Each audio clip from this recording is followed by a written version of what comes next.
الحمدللہ رب العالمین والعاقبۃ للمتقین والصلاة والسلام علی اشرف الانبیاء والمرسلین اشہد ان لا الہ الا اللہ وحدہ لا شریک لہ واشہد ان محمدا عبدہ ورسولہ۔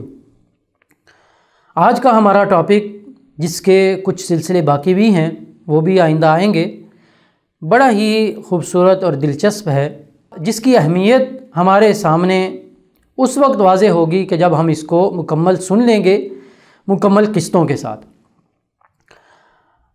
عبادات میں شریعت نے مقاصد رکھے ہوتے ہیں، حکمتیں رکھی ہوتی ہیں، ان مقاصد کا حصول، ان مقاصد کو سمجھ لینا حقیقت میں عبادت کو سمجھنا ہے۔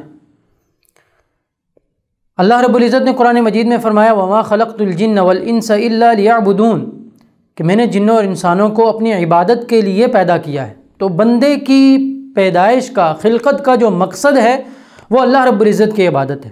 اب اس عبادت کی روح کو، اس عبادت کا جو مقصد ہے، جو حکمت ہے، اس کو سمجھ لینا اور اس کو حاصل کر لینا، یہ بڑی ہی اہم چیز ہے جس کی طرف ہم اکثر طور پر توجہ نہیں کرتے۔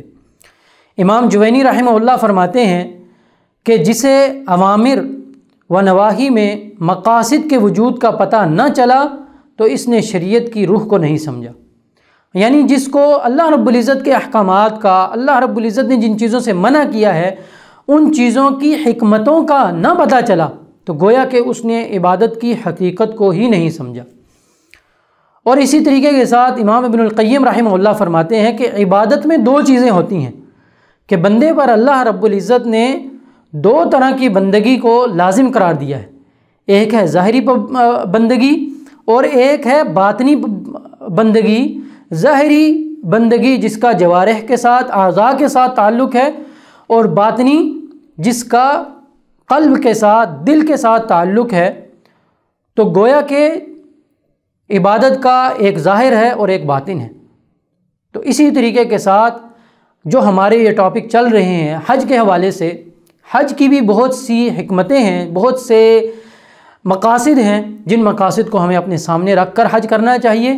انشاءاللہ ان مقاصد کو ہم آگے بیان کریں گے، اور اس حوالے سے اللہ کے نبی صلی اللہ علیہ وسلم کی وہ حدیث بھی ہمارے سامنے ہونی چاہیے۔ آپ صلی اللہ علیہ وسلم نے فرمایا ایک بندہ نماز سے فارغ ہوتا ہے تو اس کو اس کی نماز سے 10واں حصہ ملتا ہے، یا 9واں حصہ ملتا ہے، یا 8واں حصہ ملتا ہے، یا 7واں حصہ ملتا ہے، یا 6واں حصہ ملتا ہے، اور حتیٰ کہ آپ صلی اللہ علیہ وسلم نے فرمایا اس کو کچھ بھی نہیں ملتا۔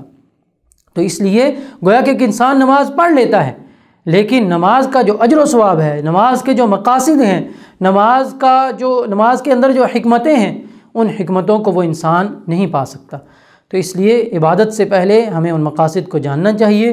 اللہ رب العزت سے دعا ہے کہ اللہ رب العزت ہمیں عبادت کو بہترین انداز سے، احسن انداز سے کرنے کی توفیق عطا فرمائے۔ وما علی الا البلاغ۔